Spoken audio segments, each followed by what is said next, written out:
And David, still so many roads here completely underwater. The river here has crested and evacuation orders have been lifted, but the cleanup is only just beginning. David? What a remarkable scene there behind you. Alex, thank you. Let's get right to Chief Meteorologist Ginger Z with the forecast tonight for us. Hi, Ginger. Hi, David. You know, that front is still with us, day 5 or 6 now, and it is just a couple hours until we get rid of it. But until then, a damaging wind threat in North Carolina, Wilmington, Fayetteville, and Myrtle Beach in South Carolina. Once that's passed, just seeing what it left in its wake, more than 15.5 inches. Some of those parts of western Kentucky had their wettest 4-day periods on record.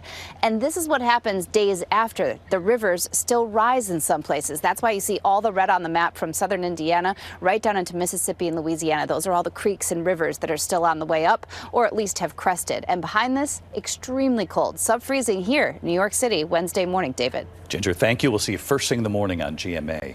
We turned out of the plane trying to make a landing in Oregon, going off the runway and then crashing into the water. The passengers rescued. Here's Trevor Ault tonight.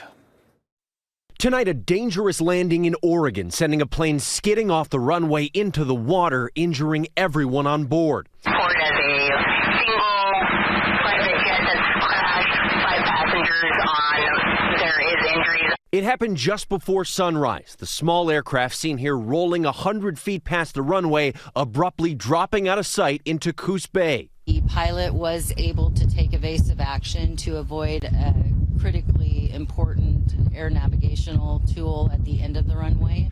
The air traffic controller puzzled when he couldn't spot the plane. I did hear him earlier on the radio checking in for the ILS, but I don't see him on the ramp at all. The fire department says they were alerted by an automated crash notification sent from the iPhone of a person on board. Rescue workers pulling passengers to safety on a boat.